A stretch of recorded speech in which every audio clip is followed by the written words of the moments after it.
Good morning, everybody. Good morning, a bright and cheerful morning. Good morning, everyone. Good morning, a bright and cheerful morning. Good morning, everyone. Good morning. A bright and cheerful morning. Good morning, everyone. People, I'm reenacting what happened to me leading up to the police coming to my house to murder me, to say I committed suicide. I'll start with my horoscope. Copyright Russell Grant. Taurus. A task assigned to you will not be as easy as it looks. You sense someone is expecting you to fail, and this will make you all the more determined not to. You intend to prove to anyone who doubts your capabilities exactly what you can do. I haven't got a time frame, and I'm gonna try and keep it within time specific. So it's 11:40. I'm gonna try and keep it in 30-minute sections. Okay, so here am I trying to reenact what happened to me. I was sat right here on Sunday the 29th of November 2020 when my mobile phone rang. This mobile phone rang. It was going after 5 o'clock. As I said, I'm not time specific. Phone rang, answered the phone, female sounding voice. Is this Mervelee Myers? Yes. Who is calling? I am calling about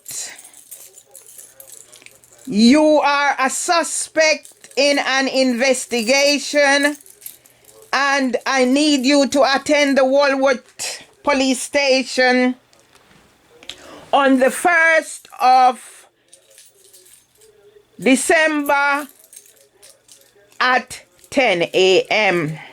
My response: I am sorry, I've got a flu jab on the 1st of December.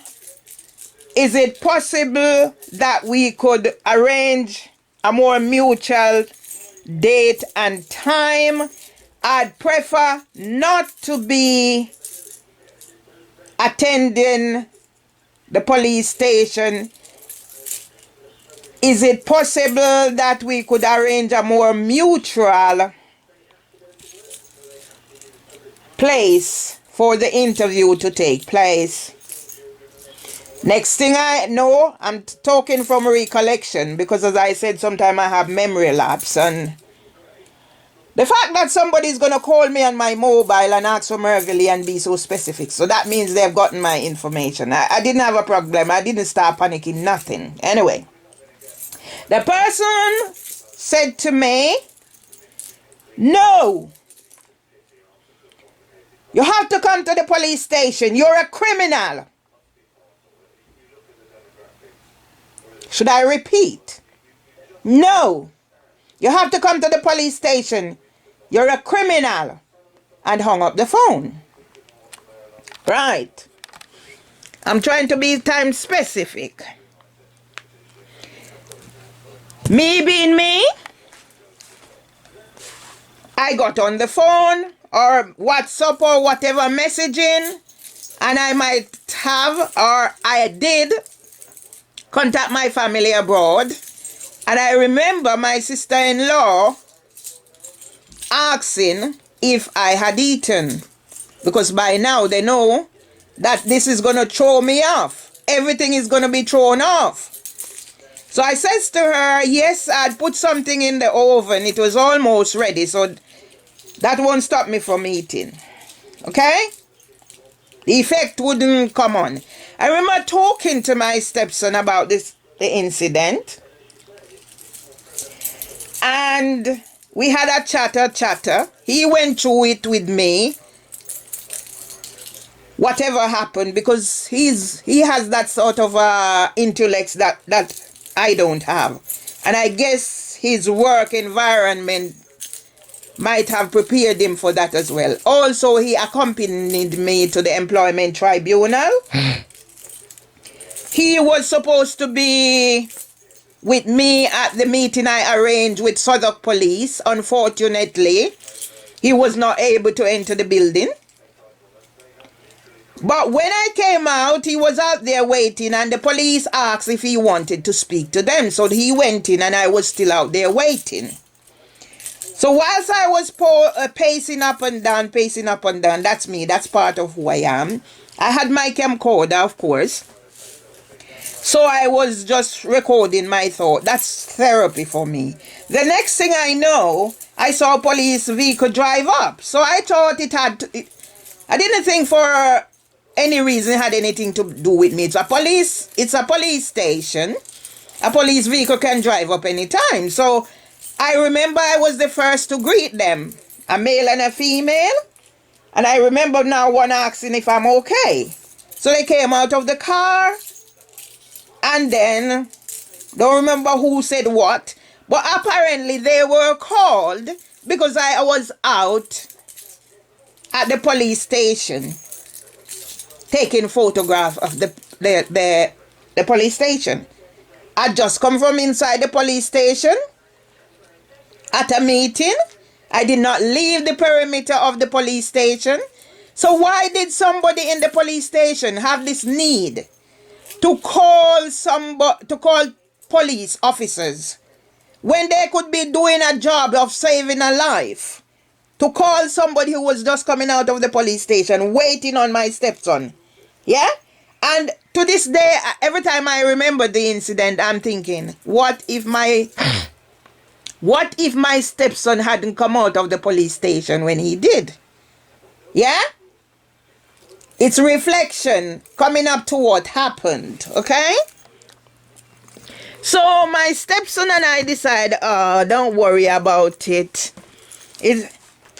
Because I decided that, oh yes, it's my former employers winding me up again. So my stepson said, oh, don't worry about it. By this time now, before that, my stepson and I had decided that to save his dad the worry, don't tell him everything that's happening to me.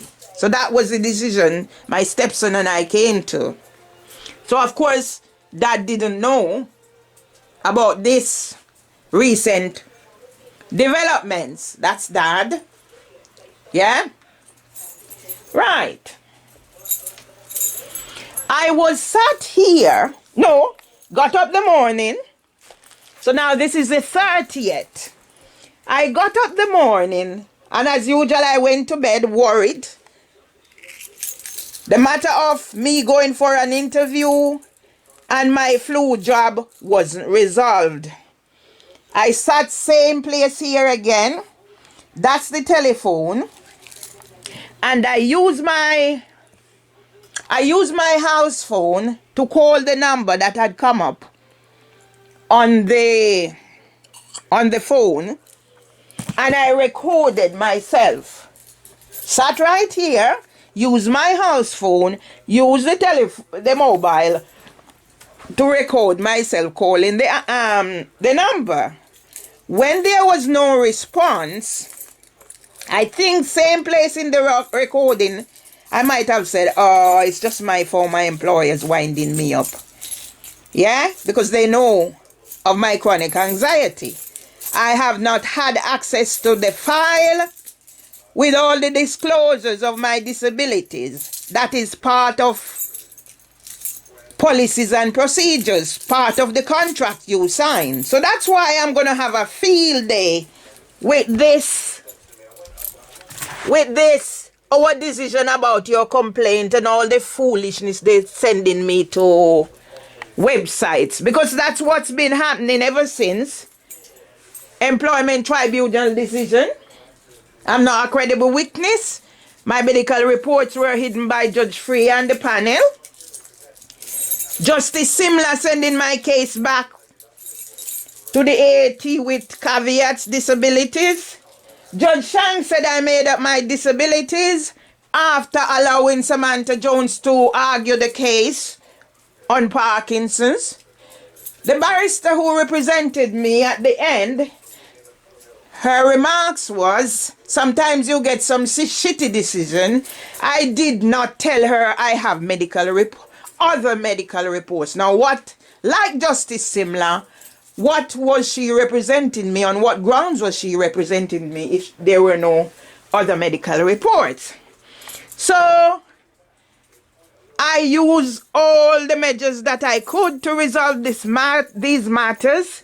So I was informed that the only measures left was for me to use the small claims court. So what they did, they strike out and they strike out, and I get back and I get back. So eventually, all my claims were sent, that those that they couldn't do anything other than leave, they were sent to the Central London County Court for designated civil district judge to impose restraint order. When I was sent the name of the designated civil judge, Mark Knight, I went online and I looked him up and found out that he has a misconduct. So I posted that online. Everything now I'm using defensive practice. I posted that online, and as a result, I got to court. In court, I heard the judge and Mr. Bradley mentioning something. So I remember distinctly hearing the judge saying, oh, I should have contacted you about something. I didn't know, because by that time, I'm not functioning 100% because my chronic anxiety would have taken over. It was only when the letter came that I realized that, oh yes, it wasn't Judge Knight, it was a Judge Parfitt. And I'm going to tell you that Judge Parfitt is an asshole. And I make no reservations in saying Judge Parfitt is an asshole and a little bigot. Because when I showed him my medical report, in this I handed it to him, he read it. And he says to me, he understands my trauma. But the medical report says I'm doing okay. I lost the ET. I lost the EAT. So I told him, no, I did not lose the ET and I didn't lose the AT. Yeah? And my stepson was like hushing me, they will penalize you for that. But I didn't care a damn by this, because that's subject access request. Every argument I put forward. So when eventually it was said, I'm trying to wrap up and don't be too long. When he said I should pay Samantha Jones £17,000, I said, well, if the court gets the money, that judgment has been passed from Ryan Clement, and pay me my money, then I might consider paying Samantha Jones. The idiot Judge Parfitt said I have no say in the matter. So I'm wondering, why was I at the court? Yeah? Why was I at the court? So now I'm sitting here and I'm waiting in limbo. My life has been turned upside down. And for what? Yeah? So that is as it is. 29th of November, leading up to where I'm at now. Right, so I'm going to do the second one. Over and out. Case review 1. Metropolitan Police plot to assassinate me and said I committed suicide.